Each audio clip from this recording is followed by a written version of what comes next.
పోతులూరి వీరబ్రహ్మేంద్ర స్వామి బనగానపల్లె నీలమఠంలో చేసిన మహిమలేమిటి? తను రాసినటువంటి కాలజ్ఞానానికి సంబంధించినటువంటి 75% తాళపత్ర గ్రంథాలు ఎక్కడున్నాయి?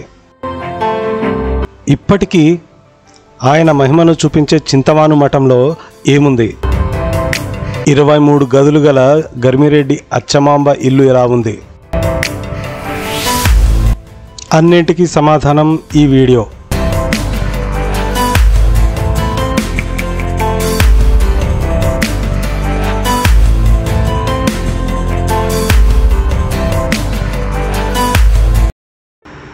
ఇప్పుడు మనం బనగానపల్లిలో ఉన్నటువంటి 2 మఠాలు, ఒకటి నీలమఠం, రెండవది చింతమాను మఠం, ఇవి 2 సందర్శిస్తాం. మొదటగా నీలమఠం అంటే వీరబ్రహ్మేంద్ర స్వామి యొక్క మొదటి మఠం అన్నమాట. దీని గురించి తెలుసుకుందాం. వీరబ్రహ్మేంద్ర స్వామి యుక్త వయసులో ఉన్నప్పుడు బనగానపల్లె వచ్చారు. ఇక్కడ అచ్చమాంబ గారి ఆశ్రయం పొంది ఆవిడ పాడి పశువులను చూసుకుంటూ ఎవరికీ తెలియకుండా రవ్వలకొండ గుహలోని లోపల కూర్చొని కాలజ్ఞానం రాసుకునేవారు. రవ్వలకొండ వీడియో మన యూట్యూబ్ ఛానల్లో ఉంది, డిస్క్రిప్షన్లో పెట్టాను, మీరు చూసేయచ్చు. ఒకసారి ఈయన ఏం చేస్తున్నాడు అని అనుమానం వచ్చినటువంటి అచ్చమ్మ గారు వీరబ్రహ్మేంద్ర స్వామిని ఫాలో అయ్యి కాలజ్ఞానం రాస్తున్న స్వామిని చూశారు. అప్పుడు ఈ స్వామి మామూలు మనిషి కాదో ఒక పరమాత్ముడని తెలుసుకొని ఆయన శిష్యురాలుగా మారిపోయారు. ఇక ధ్యానం చేసుకోవడానికి అక్కడెక్కడో గుహల వరకు ఎందుకు వెళ్ళడం అని చెప్పేసి ఇక్కడే గర్మిరెడ్డి అచ్చమాంబ దంపతులు స్వామికి ఒక మఠం కట్టించారు. అదే ఇప్పుడు మనం చూస్తున్నటువంటి వీరబ్రహ్మేంద్ర స్వామి నీలమఠం. ఇక్కడ స్వామిని అందరూ వీరప్పయ్య అని పిలుస్తారు. ఈ మఠం 1627లో కట్టబడింది. వీరబ్రహ్మేంద్ర స్వామి వారు బనగానపల్లె నవాబుకు అలాగే అచ్చమాంబ దంపతులకు జ్ఞానోపదేశం చేశారు. ఇక్కడ అన్నాజీయ అనేటువంటి ఒక కాశీకి సంబంధించినటువంటి శిష్యుని కూడా తన శిష్యరికంలో చేర్చుకొని అతనికి కూడా జ్ఞానోపదేశం చేశారు. వీరబ్రహ్మేంద్ర స్వామి మహిమలు ఎన్నో ఉన్నాయి, అన్నీ తెలిసినవే కదా.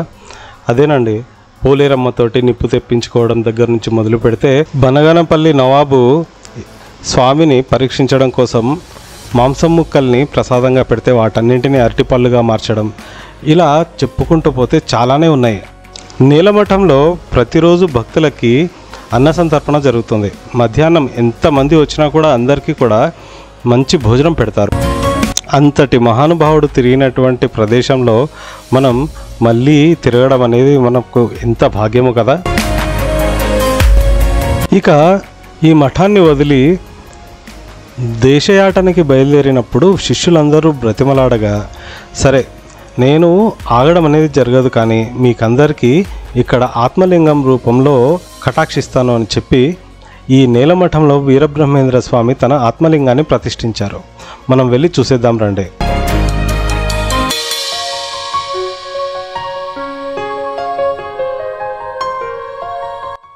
ఇదే టెంపుల్లోనే మనకి వీరకాళికాంబ సన్నిధి కూడా ఉంది.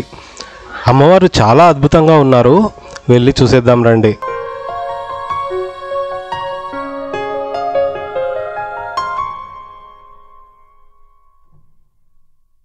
ఈ అమ్మవారి సన్నిధిలో మనసుకి ఎంతో ప్రశాంతంగా స్వాంతనగా అనిపించింది. ఇక్కడ ఎంతసేపు టైం స్పెండ్ చేసినా కూడా సరిపోదేమో అన్నంత ప్రశాంతంగా ఉందన్నమాట.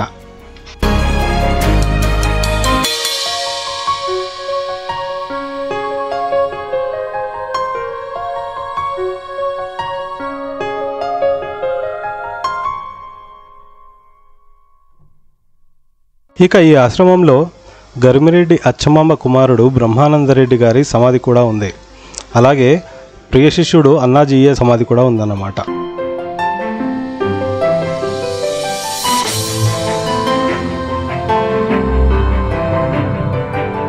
చింతమాను మఠం. దీనికి చింతమాను మఠం అనే పేరు ఎందుకు వచ్చిందంటే, ఇది గర్మిరెడ్డి అచ్చమ్మ వాళ్ళ ఇల్లు, పైగా ఇక్కడ ఒక పెద్ద చింత చెట్టు ఉందన్నమాట. చింత చెట్టుకు చాలా మహిమలు ఉన్నాయి, అవన్నీ మనం లోపలికి వెళ్ళి చూద్దాం.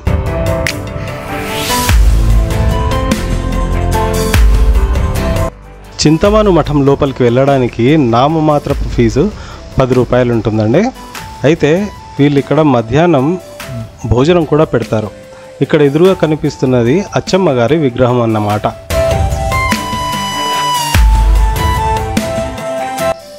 ఈ మఠం ముఖ్యంగా అచ్చమ్మ గారి ఇల్లు.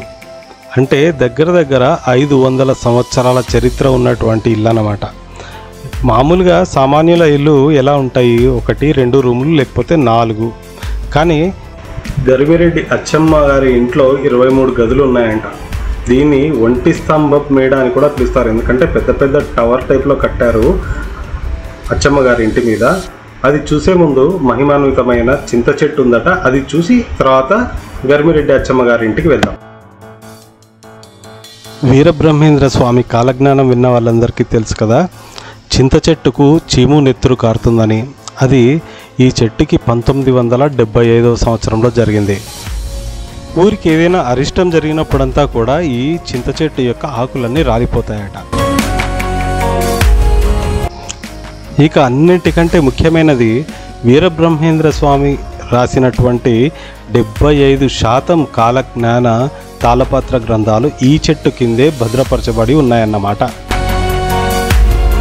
ఇక మిగిలిన 25% ఇప్పుడు వెలుగు చూసి మనం మాట్లాడుకుంటున్నటువంటి కాలజ్ఞాన విశేషాలు.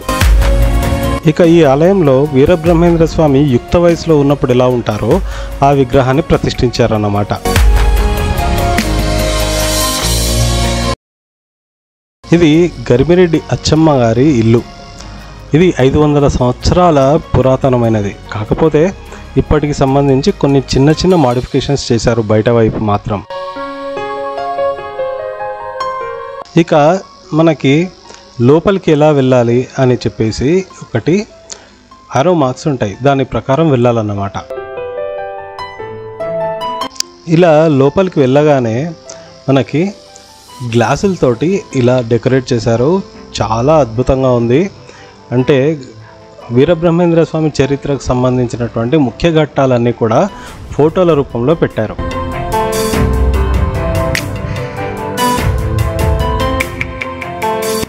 ఇక రూమ్ నంబర్ల విషయానికి వస్తే కొన్ని చోట్ల 1-2 అడుగులు వేయగానే రూమ్ నంబర్ మారిపోతుంది.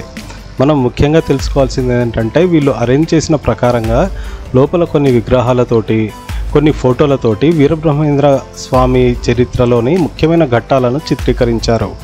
అవి మనం మిస్ కాకుండా చూసుకోవాలి.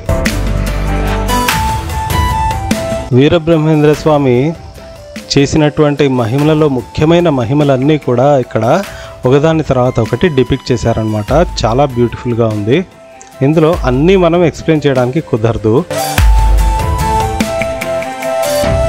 ఒక రూమ్లో నుండి ఇంకో రూమ్లోకి వెళ్ళడానికి చాలా ఇరుకైన మెట్లు, ఇరుకైన దారులు ఉన్నాయి. కానీ ఇందులో ఏ ఒక్క ఇంచు కూడా మిస్ కావడానికి వీలైనంత అద్భుతంగా ఉన్నాయన్నమాట.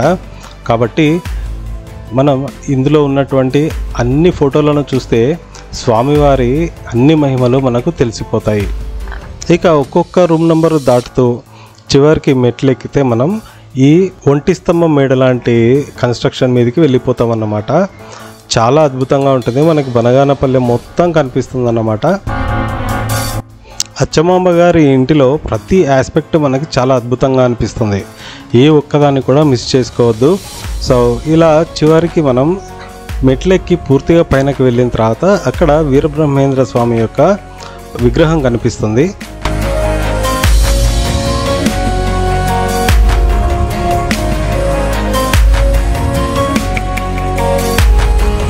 Dear viewers, save this channel. దానికోసం మీరు చేయాల్సిందంతా లైక్ కొట్టడమే.